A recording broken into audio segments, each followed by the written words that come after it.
Bueno, y cómo no, algún día vamos a hablar de este cuadro, ¿no? El cuadro más famoso del mundo, el retrato de Lisa Girardini, o más conocido como Mona Lisa, que quiere decir señora Lisa, o también conocido como la Gioconda. La Gioconda quiere decir en italiano, en toscano, la alegre. Fue pintado por Leonardo di Ser Piero, más conocido por Leonardo da Vinci porque nació en Vinci, Florencia. Leonardo el de Vinci. Nació en Vinci, Florencia, el 15 de abril de 1452 y murió en Amboise, Francia, el 2 de mayo de 1519. Pintor, poeta, anatomista, arquitecto, paleontólogo, ingeniero, etcétera, etcétera, etcétera. Es el hombre típico del Renacimiento, el representante más importante del Renacimiento italiano. Cuando hablamos del Renacimiento italiano, ¿en quién pensamos primero? Leonardo, el hombre que diseñó el helicóptero, que pintó el famoso cuadro, o sea, dibujó, porque es un dibujo realmente, el hombre de Vitruvio, el hombre que por primera vez utilizó parapentes, las alas artificiales para lanzarse, se lanzó no él, lanzó al ayudante, ¿no? Desde una montaña y planear. Este cuadro es sin lugar a dudas el cuadro más famoso del mundo, ¿no es verdad? Todos lo han visto. Se encuentra en el Museo del Louvre. Este es un cuadro que está envuelto en el misterio. Desde la sonrisa tan misteriosa y difícil de reproducir, fíjense en la sonrisa, que le da el nombre, la Gioconda, la alegre, muy alegre, hasta la incógnita de quién sirvió de modelo, porque se ha hablado hasta que si fue un ayudante de él, que además al mismo tiempo era, bueno, muy cercano a él, Pilluelo, hasta se ha hablado de que no fue exactamente Elisa Girardini quien sirvió de modelo. Otros dicen que sí, que fue Elisa Girardini. Ahora no hay a quien preguntarle. Eso es algo difícil de preguntar ahora. Ya ni Leonardo ni nada de eso existe. La figura forma el clásico triángulo de vértice superior de las pinturas renacentistas. Ustedes verán que en las pinturas renacentistas las figuras centrales forman siempre, o sea, una, dos, tres, seis figuras, forman como un triángulo de vértice superior. La técnica típica de Leonardo, el sfumato, difuminado, consiste en que el fondo es difuso, no tiene nitidez en el dibujo y los colores son opacos. Yo he visto un solo cuadro de Leonardo, lo vi en el Museo de Bodo de Berlín y cuando entré a la sala donde estaba expuesto, desde que lo vi en la pared, dije, sea un Leonardo. ¿Por qué? Una persona que iba conmigo me dijo, pero ¿por qué tú dices eso? Le dije, porque ese estilo, el difuminato, la parte de atrás, esa forma de pintar, que todo se pierde, lo que está atrás de la figura principal, es característico de Leonardo, muy característico. Leonardo experimentó con colores y técnicas pictóricas, por eso muchas de sus obras se deterioraron. Era un experimentador nato, entre ellas La Última Cena. Existen las reproducciones de La Última Cena, pero el mural que él pintó en el refectorio de un monasterio, ese desapareció porque él utilizó técnicas muy modernas para su época, porque estaba experimentando. Para él eso era un experimento. Nos perdimos una maravillosa obra de arte porque las reproducciones son impresionantes. Los últimos 3 años de su vida los pasó en Francia bajo la protección del rey Francisco I, que se lo llevó para allá y le dijo, tú vas, aquí no te va a faltar nada, vas a tener todo. Lo puso en un castillo, lo colocó en un castillo que prácticamente tenía todo el dominio de ese castillo y Leonardo entonces los últimos 3 años los pasó como protegido del rey Francisco I.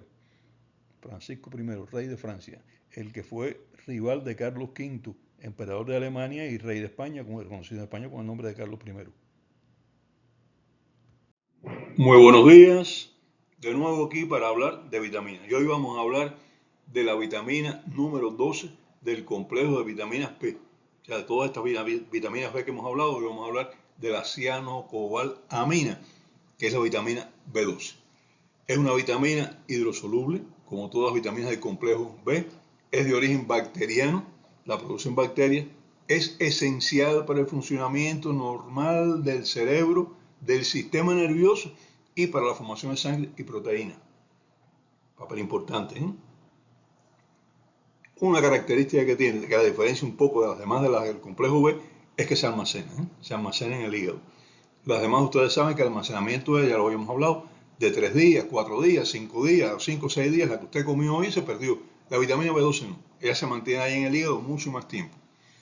Está relacionada también con la síntesis y regulación del ácido desoxirribonucleico, el metabolismo de los aminoácidos, de los ácidos grasos y de los glúcidos. Una vitamina que es cofactor de muchas reacciones químicas. Solo es producida por bacterias. Fuera de las bacterias no la produce nadie. Y muchos alimentos naturales la contienen. ¿Por qué?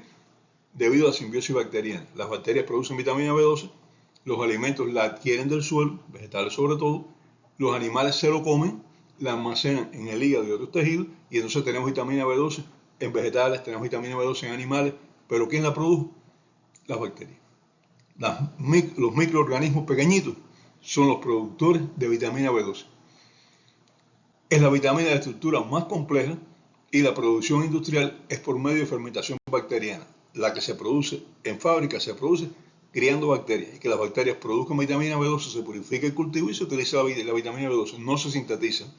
Eso es una cosa, por lo menos generalmente no se sintetiza. Es una vitamina producida por fermentación de bacterias. Contiene cobalto en su estructura, por eso la forma natural que encontramos en la naturaleza, en todas las plantas, en animales, en las bacterias, etc., se llama hidroxicobalamina, para señalar que tiene cobalto. Pero esa que ya mencionamos, que se produce en industrias, en fábricas, con la fermentación bacteriana, y después se trabaja un poquito sobre ella para modificarla, es la cianocobalamina. Pero los dos tienen cobalto. Estas formas se metabolizan en el cuerpo. La vitamina B12 comenzó en una serie de investigaciones que hizo George Whipple, se comenzó a observar los efectos de ella. No se conocía la vitamina, pero se comenzaron a observar los efectos. Bueno, pues Whipple, ¿qué hizo? Whipple tomó una serie de perros, lo hizo sangrar, tenía sangramiento repetido. Estos perros desarrollaron una anemia y entonces a una parte de ellos los alimentó con hígado para ver cómo respondía, y a otros, bueno, con otros alimentos. Y entonces observó que los que comían hígado respondían más rápidamente, se reponían de la anemia con mayor rapidez. Planteó que la dieta con hígado podía ser el tratamiento para la anemia megaloblástica, porque esta anemia que había provocado en los perros generalmente cursaba con células grandes. Algunas investigaciones demostraron que el hígado tenía cantidades enormes de hierro, y entonces en el jugo del hígado existía otro factor que mejoraba la anemia perniciosa en humanos. Entonces plantearon, bueno, el hierro tiene que ver, pero ¿qué es lo otro? ¿Qué es la otra cosa que hay aquí en el hígado, en el jugo de hígado, en la secreción de hígado, en el hígado, que ellos sacaban el líquido del hígado? Y entonces empezaron a investigar y se descubrió que en este jugo de hígado había presente una vitamina que era hidrosoluble, se disolvía en agua, y que se le nombró, como ya venían descubriendo, habían descubierto 11 vitaminas del complejo B, y vieron que esta vitamina pertenecía al complejo B, la nombraron vitamina B12. En 1934 se le otorgó el premio Nobel en medicina a Whipple. Ya hablaremos de Whipple cuando nos toque. También a Minot y a Murphy, y ellos sobre todo porque fueron personas que descubrieron un camino efectivo para tratamiento. Y entonces, bueno, ya hablaremos en 1934, ¿no? Llegamos al Nobel de 1934, llegaremos algún día, nos vamos a demorar un poquito, pero llegaremos, no se preocupen. En el 48 se aisló la vitamina ya en su forma pura, y en 1956 se descubrió la fórmula química de esta vitamina. ¿Cuáles son las bacterias que sintetizan vitamina B12? Entre ellas las enterobacterias, las que tenemos en el intestino. El Clostridium, o sea, el grupo Clostridium, que es un grupo de anaerobios, bacterias que se mueren si las exponen al aire, y que entre ellas está el Clostridium tetani, que es el que produce el tétano. Pero además hay otros tipos de Clostridium, Clostridium difíciles, que también cuando exagera mucho en el intestino, pues puede producir un cuadro diarreico, la enterocolitis pseudomembranosa, bastante grave a veces. Pero hay otros Clostridium que están ahí y lo que hacen es trabajar para nosotros. También los lactobacilos. Todo ese yogur que ustedes ven que dice tiene probióticos, todos los yogures tienen probióticos, no es que este tiene probióticos y el otro no, todos tienen probióticos, porque estos probióticos son los lactobacilos, que ya hablamos de ellos. Y estos lactobacilos están presentes para fermentar la leche y hacer el yogur. Por tanto, los lactobacilos también producen vitamina B12. Micobacterias de diferentes tipos, la nocardia, que también es un tipo de bacteria, los proteos, pseudomonas, salmonella, serratia, streptomyces, streptococcus, y muchos más. Muchas bacterias producen vitamina B12. La que más nos interesa a nosotros ahora sería ¿cuál? Fundamentalmente el Clostridium, que están en nuestro intestino, las enterobacterias que están en nuestro intestino, y los lactobacilos, que los adquirimos con muchos alimentos, básicamente. La estructura compleja de la vitamina B12 incluye un anillo con 4 moléculas de pirroles. Recuerda que es un pirrol. Cuando hablamos de anemia, hablamos de los pirroles, que el anillo de hemoglobina es un tetrapirrol. Bueno, pues aquí también hay un anillo que es tetrapirrol, con 4 pirroles. Se parece mucho al grupo N de la hemoglobina, pero tiene enlaces diferentes. Y en vez de estar unido a una molécula de hierro como la hemoglobina, está unido a una molécula de cobalto. Muy parecido a la hemoglobina, fíjense. El anillo es muy parecido. Son varias las moléculas que forman parte del grupo del grupo de vitamina B12, porque no es solamente un tipo de vitamina. Todas estas vitaminas tienen varias formas químicas muy parecidas. Y Cualquiera de ellas tiene la misma actividad, o sea, no importa si es una vitamina B12 de tal tipo con tal otro enlace por tal parte, o es una con otro enlace diferente, porque todas tienen la misma actividad. La vitamina B12 actúa como todas las vitaminas, como coenzimas, es decir, actúa acelerando reacciones químicas y facilitando esas reacciones químicas. ¿Cuáles son las principales? Con una serie de enzimas como son las isomerasas, las metiltransferasas y las deshalogenasas. Y la fisiología de la vitamina B12 es compleja.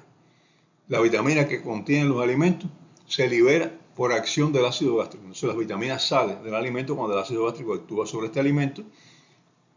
Por tanto, la disminución de la acidez gástrica, la gastritis atrófica y, muy importante, el abuso de medicamentos que disminuyen la acidez del estómago, entre ellos el omeprazol. Personas que toman omeprazol por 6 meses, 7 meses, 8 meses, pues tienen disminución permanente de acidez gástrica. Y esto hace que no pueda liberarse con facilidad la vitamina B12 de los alimentos. Este es el primer paso. Y este primer paso puede obstaculizarse por medicamentos, por atrofia gástrica, por envejecimiento. Son las causas más probables. Esto disminuye la disponibilidad de vitamina B12 en el intestino. La otra sigue unida al alimento, pero así sacarla del alimento, del producto, si no hay ácido gástrico, no es fácil. Ahora, las enzimas peptidasas que hay en el estómago, ellas actúan liberando la B12 en presencia de ácido gástrico. Entonces, esta vitamina B12 se une a unas proteínas que son producidas por las glándulas salivares y que bajaron con ella, con todo el alimento hasta el estómago. Esa es la importancia también de la insalivación, de masticar bien los alimentos, mezclarlos con la saliva, porque la saliva tiene una serie de enzimas, entre ellas algunas que digieren los hidratos de carbono complejos, pero también tienen algunas sustancias que van a combinarse con la vitamina B12 de los alimentos. Esa es la llamada proteína R. La proteína R que hace se une a la vitamina B12 e impide que el ácido gástrico vaya a destruirla. Se necesita el ácido gástrico para liberarla, pero el ácido gástrico puede destruirla. Por eso la proteína R se combina con la vitamina y la protege, la cuida, hace que pase por ahí, la libera, el ácido gástrico la libera, pero no puede hacerle daño. Llega al duodeno. El duodeno, la acidez gástrica es neutralizada por el bicarbonato que se agrega al páncreas y las enzimas pancreáticas van a degradar la proteína R. Las enzimas pancreáticas actúan sobre las proteínas, digestión de proteínas, algunas de ellas. Y entonces, ¿qué van a hacer? Van a degradar la proteína R desaparece y libera la proteína, libera la vitamina B12. Y esta vitamina B12 liberada se va a unir a unas proteínas que son sintetizadas por las células parietales gástricas y entonces, unidas a ellas, que viajan por todo el intestino hasta llegar ¿a dónde? A el final del intestino delgado, donde son absorbidas. El estómago produce ácido gástrico para liberar la vitamina B12. Las glándulas salivares, proteína R, para unirse a vitamina B12 liberada en el estómago e impedir que esta vitamina B12 sea dañada por el ácido gástrico. Y el estómago produce esta otra proteína que se llama factor intrínseco para que la vitamina B12 pueda ser absorbida. Pero el factor intrínseco no puede unirse a la vitamina B12 en el estómago, porque entonces el ácido clorhídrico puede actuar sobre la vitamina B12. La vitamina B12 se combina con la proteína R y es protegida, una protección. Pero cuando llega al duodeno ya no hay acidez. Entonces, al no haber acidez, se destruye la proteína R, se libera la vitamina B12, se combina con el factor intrínseco y viaja. El factor intrínseco es producido por una hormona que actúa sobre el estómago que se llama gastrina, también por la pentagastrina, y puede actuar sobre él también la producción de histamina. El estómago tiene una gran cantidad de receptores para histamina. Un aumento de histamina también produce mayor liberación del factor intrínseco. Y, desde luego, el estímulo más natural es la presencia de alimentos. La vitamina B12 solo puede ser absorbida o unida al factor intrínseco. Y esta unión es reconocida en el segmento terminal del ilion, del intestino delgado, y es donde se absorbe. Enfermedades que afecten el segmento terminal del ilion afectan la absorción de la vitamina B12. Enfermedades que afecten el estómago, la acidez gástrica, ¿qué hacen? Hacen que no se libere vitamina B12 de los alimentos. Atrofia gástrica también hace que no se produzca factor intrínseco, por tanto la vitamina B12 no se absorbe. Y lesiones del ilion terminal van a producir una disminución de la absorción de la vitamina B12.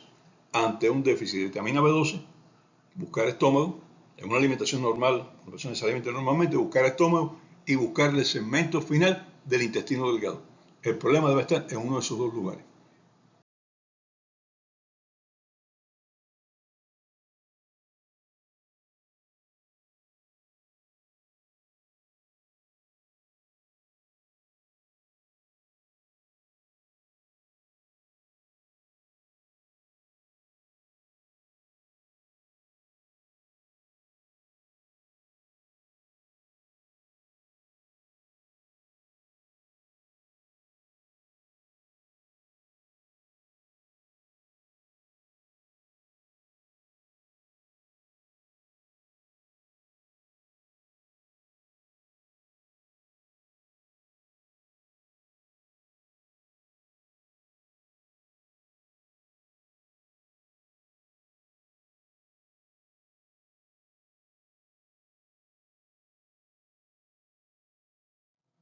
También hay otras causas, no vamos a decir que son las únicas causas, consumos excesivos, etcétera, pero son las dos causas principales.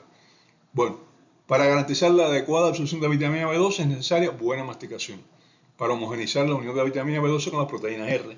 Fíjense como machaco todo esto, pero lo machaco porque es necesario, es importante. Y todos estos trastornos digestivos, mala masticación y los que habíamos mencionado ya, atrofia gástrica, falta de ácido, alteran la absorción y la digestión de la vitamina B12.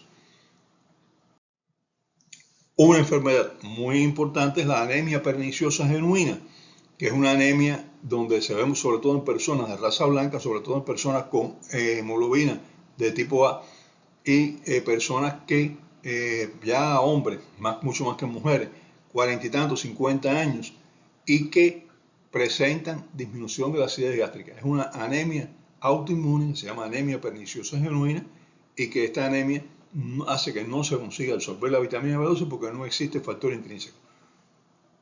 Una vez absorbida, esta vitamina B12 pasa a la sangre. De la sangre pasa al hígado. En el hígado se une a un transportador y este transportador va a llevarla hacia todo el cuerpo, distribuirla por todas las células. Defectos también en el receptor pueden crear problemas y pueden causar anemia megaloblástica. Y ¿cuál es la cosa curiosa? En este caso, defecto del receptor, nosotros tenemos un paciente con anemia megaloblástica, le hacemos una dosificación de vitamina B12 en sangre y la vitamina B12 está alta. No está baja, está alta. Entonces, ¿cuál es el problema? El problema es que esa vitamina B12 se digirió. O sea, se digirió el alimento, se absorbió, se transportó, llegó al hígado, pero las células no pueden recibirla porque no tienen el receptor que se necesita para ello. Esta es otra causa importante de anemia megaloblástica, afortunadamente bastante poco frecuente, pero existe, se han descrito los casos. La B12, ya lo dijimos, se almacena en el hígado y otros tejidos. La mitad de toda la vitamina B12 que tiene el organismo está en el hígado. Una parte excretada por la bilis y reciclada, se absorbe de nuevo, sale por la bilis, se llega de nuevo, se une ahí al factor intrínseco en el duodeno y entonces, bueno, se reabsorbe por el ileum de nuevo.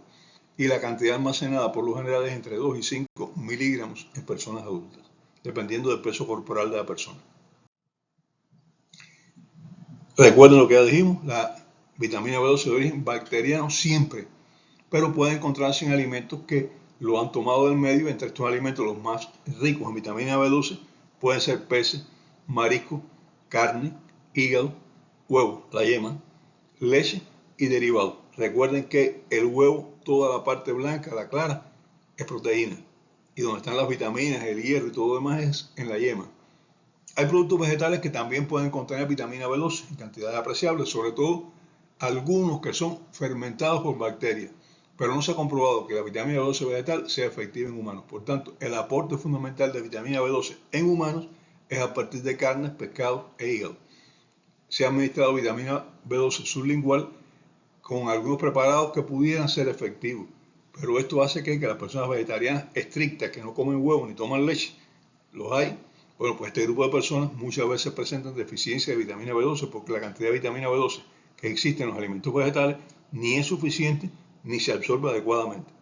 Lo repito, es importante el consumo de algunos de los alimentos ricos en vitamina B12. Para los vegetarianos, bueno, pues el huevo y la leche pudieran ser fuentes importantes. La espirulina, que se ha hablado mucho, no es efectiva. La espirulina lo que contiene es pseudovitamina, es inactiva en seres humanos. Ustedes verán que dice espirulina con vitamina B12. La espirulina, la vitamina B12 de la espirulina, no es activa en seres humanos. Por tanto, aunque tenga toda la B12 natural que ella tenga, no sé que la hayan unido con vitamina B12 externa, la vitamina B12 de la espirulina no resuelve el problema. Actualmente existen formas orales con dosis muy altas, no se puede administrar así con una dosis baja, sino una dosis muy alta pueden ser absorbidas. Pero lo más probable es que un déficit de vitamina B12 necesite inyecciones. Las algas no contienen vitamina B12. Ahora, la deficiencia de vitamina B12 es una situación que puede tener diferentes causas. Habíamos mencionado muchas de ellas. Vimos el proceso biológico, un fallo en cualquiera de estos pasos de digestión, absorción, metabolismo puede causar la deficiencia. ¿Cuáles son las tres más importantes? Las tres causas o grupos de causas más importantes, más frecuentes. La dieta restrictiva, causa poco frecuente, excepto, ya lo dijimos, en los vegetarianos estrictos, porque la vitamina B12 solo existe en productos animales. La vitamina B12 efectiva en el ser humano solo existe en productos animales. Los vegetarianos estrictos tienen un déficit de vitamina B12.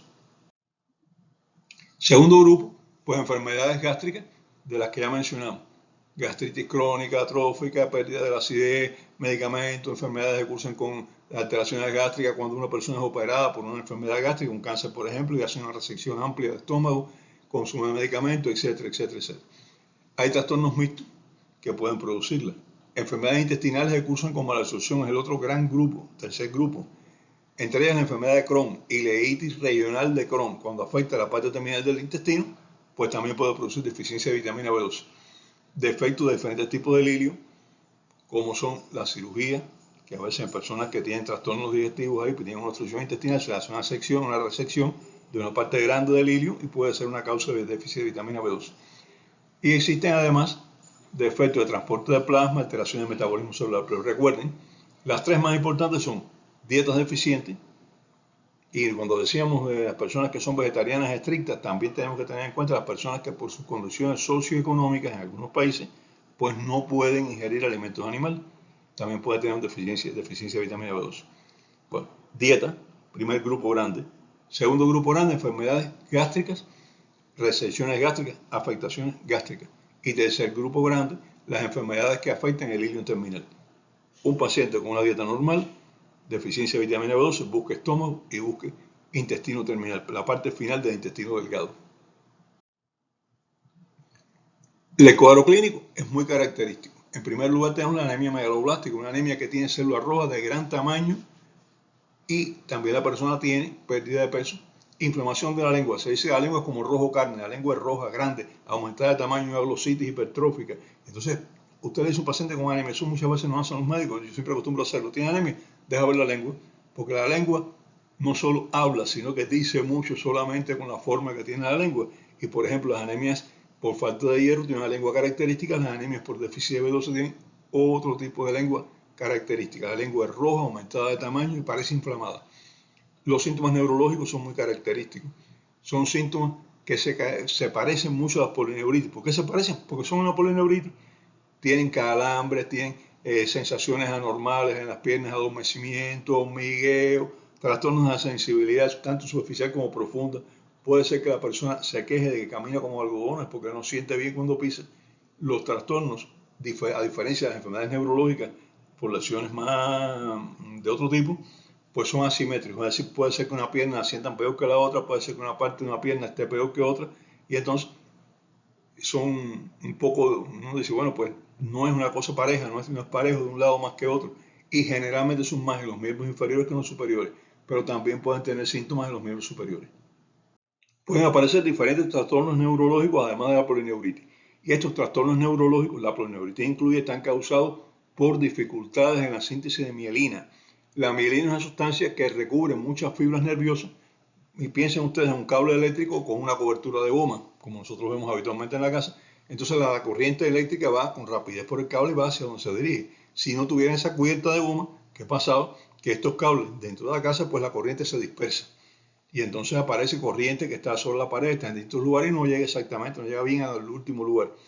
Esto pasa con cables, sobre todo en la casa, porque los cables de alta tensión, muchos de ellos, pues no llevan también protección de este tipo. Por eso es otra cosa diferente, porque van por el aire, están aislados, ¿no? En este caso, es como si los cables de nuestro cuerpo, las fibras nerviosas, que son los que llevan información eléctrica, como por vía eléctrica de un lado para otro del cuerpo, pues entonces están, pues vamos a decir, utilizar una palabra un poco corriente, pelados. No tienen mielina, y como no tienen mielina, pues la corriente se dispersa y aparecen todas estas sensaciones extrañas, pero al mismo tiempo la función no es adecuada. Muy importante, los trastornos de la marcha. Trastornos de la marcha pueden ser fundamentalmente de dos tipos. Un trastorno de la marcha por una polineuritis que tiene características de la llamada marcha polineurítica, y otros trastornos de la marcha que son causados por la pérdida de sensibilidad en los cordones posteriores de la médula, que es la marcha cordonal posterior. Y entonces a veces vemos un tipo de marcha, a veces vemos otra. Muy importante, un paciente con anemia megaloblástica y polineuritis es un paciente que probablemente, casi seguro, tiene un déficit de B12. Bueno, hemos llegado al final del programa y espero que sigan viendo este ciclo donde vamos a hablar de otras vitaminas. Hasta entonces.